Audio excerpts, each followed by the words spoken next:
everyone, welcome back to Dimitra's Dishes. So today I'm going to be teaching you how to make my vegetarian version of stuffed shells. It's going to be my spinach and feta cheese stuffed shells, Greek style of course. I taught you how to make my pasticcio stuffed shells version. I feel like this is a tongue twister. Just a few videos ago. If you haven't watched that, make sure you check it out. I'll link it in the cards up above somewhere over here. But let's go over the ingredients. This is delicious and easy, and then we're going to get started. Over here we have some unbaked pasta shells. I have my water boiling. These are jumbo shells, about 20 to 22 are fine. I have some baby spinach leaves that are washed and dried and ready to be chopped. I have lots and lots of feta cheese that we're going to crumble, some eggs. I have some pasta sauce that I pureed over here. I'll tell you why in a little bit later. It's just regular jarred pasta sauce, a garlic clove, some really good ricotta cheese, some olive oil, red pepper flakes, and some dried dill, salt and pepper of course. And last, which is not here because we haven't made it yet, is going to be the bechamel sauce that we're going to use to top these shells with, and some mozzarella cheese, which I'm going to get in a little bit. But about the pasta sauce, now this is about half a jar of pasta sauce, about 2 to 3 cups or so. I'm going to use it to line the bottom of the pan. You can completely leave out the bechamel sauce if you don't want to make it, if you're in a rush, and you could just use a whole jar and just use it for the bottom and for, to drizzle it on top. Now, why do you ask? It's in a mixer jar because my kids don't like chunky tomatoes in their sauce, so I puree it. Some pasta sauces are nice and chunky. I like it, but they don't. It's just a little quick step that you can do to kind of thin it out and make it more creamy, I guess, or smooth. Okay, so now what we're gonna do, I have my water boiling in the back, and once it boils, I'm just gonna add my pasta shells and bake them for 10 minutes, strain them or drain them, and then run them under cold water to stop the cooking process, and so that way they don't stick together. Now that's so simple. Now this recipe is very delicious, and not only that, you can make a double batch of it and store it in your freezer so that way you can have a meal ready to go whenever you're in a crunch with time. I know that's usually the case with me. I love to have stuff that I could find in my freezer that I could just take out of the freezer and just pop into the oven, and especially when it's delicious like this. We're just going to chop this spinach up roughly. We're just going to roughly chop it, and then we're just going to cook it in our pan just until it wilts. You don't have to be too precise. If there are some whole leaves in there, they're going to wilt down to almost nothing. And then now what we're going to do is I'm actually going to grate my garlic clove in this pan. And when you grate garlic, it literally melts into whatever you're cooking it in, whichever recipe you're putting it in. It's just so nice, and it just eliminates the step of finely chopping, which takes a little while longer than this. I'm going to put this pan over the heat, medium heat. I'm going to put about 2-3 tablespoons of olive oil so I can smell the garlic. Once you smell it, go ahead and add your spinach in, because when garlic starts to warm through, it just adds a really beautiful, nice flavor. And the second it overcooks or burns, then it goes from delicious to bitter in no time. And then you just have to start all over. So I'm going to add my spinach in here, and once it wilts, I'm going to continue to add some more, so it doesn't fly out of the pan like it's happening right now. And it takes just a few minutes. As soon as all the spinach wilts down, you're done. You want to remove the pan from the heat, and then we're going to move on to the next step. So as you can see, the spinach has wilted down quite a bit. It's ready. When it gets to this point, just remove it off the heat. So now we're going to add our spinach to our mixing bowl. And then we're going to add some ricotta cheese. So my recipe calls for about a cup of ricotta cheese. And I know that this little bowl right here has about 2 cups, so I'll just get half of that out. Ricotta cheese is going to give a really nice creamy texture to the filling. And then, of course, we're also going to need to add feta cheese. So lots of feta cheese. I like to buy feta cheese as, in chunk form, because they do sell it in crumbles, and I'd rather crumble it myself because the chunk feta cheese is much better quality than the one that's already crumbled. The one that's crumbled is very briny and salty and not the best kind, and it just takes a second to crumble it. Now I'm going to add some dill to this, about a teaspoon of dry dill. I always have dry dill on hand because fresh dill is not at the supermarket all the time. So I like to have a jar of it in my pantry at all times. It tastes delicious, it smells wonderful, and it's a must-have for your pantry. And now if you like it a little bit on the spicy side or just some heat, just a little pinch of crushed red pepper flakes. If you don't like it, just leave it out. And we're gonna go in with some black pepper.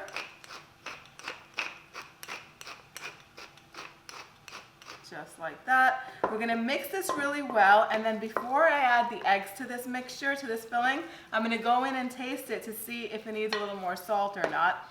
More salt. I haven't really added any salt because the feta is salty already, so I don't want to go too heavy on salt, so that's why I'm going to taste it before I add the eggs in.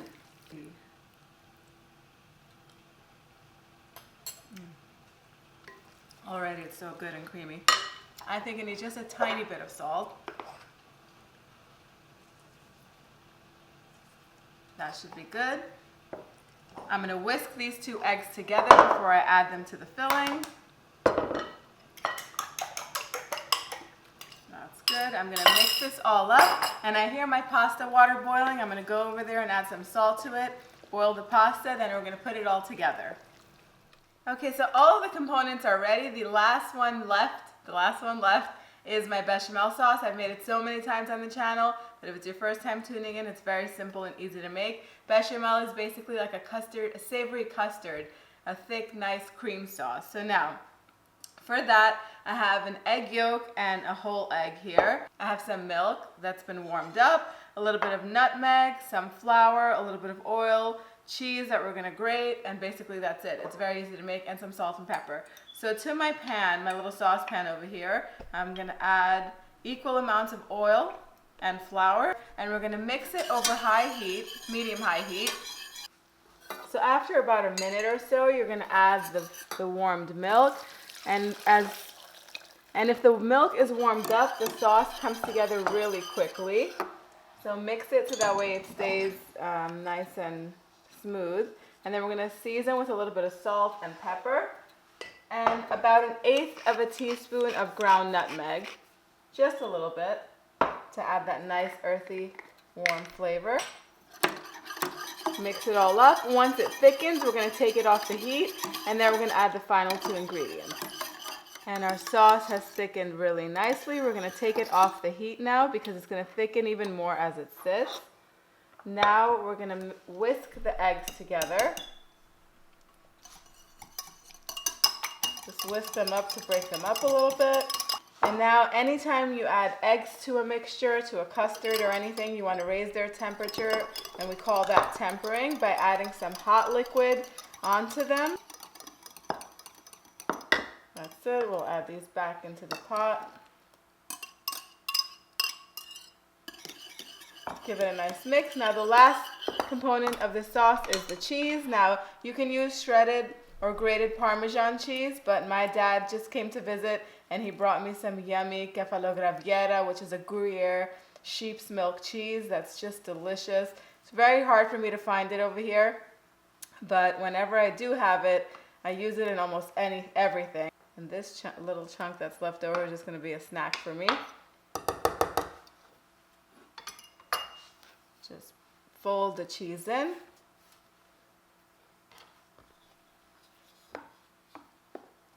And now it's time to put it all together. So to my baking dish, I'm going to pour all of this pasta sauce to the bottom of it. And you should go ahead and taste it, because sometimes it's not seasoned, the way you like it. And you can go ahead and adjust the seasoning by adding some salt and a little bit of pepper, even some crushed red pepper flakes. But just make a nice even layer on the bottom. If you like more sauce, you can go ahead and put more. It's just completely up to you. Now it's time to fill the pasta shells. We're just going to take one at a time and fill them generously. It's just going to be so delicious. Now just take about a tablespoon or so of the filling and scoop it in the shell, and keep going until all the shells are filled and they're fit snugly next to each other in the baking pan. Now all my filling is finished. I have one shell left. I'm just going to put it in here anyway. It's still going to taste delicious. Now finally we're going to pour the bechamel sauce on top. If you wanted to leave the bechamel sauce out, if you were in a hurry and you didn't have time to make it, or for whatever reason, you could just use more pasta sauce to top these off with, and then we're just gonna top with mozzarella anyway. But this just takes it up to that next level and just makes it just so much more delicious, so try not to skip it. And then last but definitely not least is some shredded mozzarella cheese. You can just sprinkle some over the top. My oven is preheated to 400 degrees Fahrenheit. I'm gonna put this in to bake in the center rack for about 20 to 25 minutes, covered in foil. Then I'm gonna go ahead and uncover it and turn the broiler element on, leaving the tray in the middle of the oven to bake so that way it doesn't burn. And I'm just gonna let the broiler stay on and leave it in there, keeping a close eye on it for about 5 to 7 minutes, or until the cheese gets really nice and golden, kind of like a pizza. When it comes out, we're gonna top it with scallions, and I'm gonna show you what it looks like as soon as it's done. So my stuffed shells with spinach and feta are complete. They just came out of the oven. The cheese has become beautifully golden on top. It almost looks like a pizza. Now the last and final thing is the garnish, and because the filling is very similar to a spanakopita, the only flavor that's missing are some scallions. So I'm just gonna finely chop a few scallions and garnish the top with it, and it just goes together so nicely. It freshens it up and just tastes delicious. The house smells magnificent right now. I cannot wait to bite into that. Now, anytime you cut scallions, the way to clean them is to slice them up first and then put them in some water and then lift them out and drain out the excess water. And then we're just gonna sprinkle them over the top of our stuffed shells. It's gonna taste delicious and it's just gonna look beautiful. Look at how nice that green looks on there. Let's take this one at the edge. Ooey gooey, cheesy. Got it. Now the best thing to do is to wait a little bit. These taste best when they're not piping hot. The cheese in there can get super duper hot, and you definitely do not want to burn yourself. So you should wait a little bit longer than I'm going to.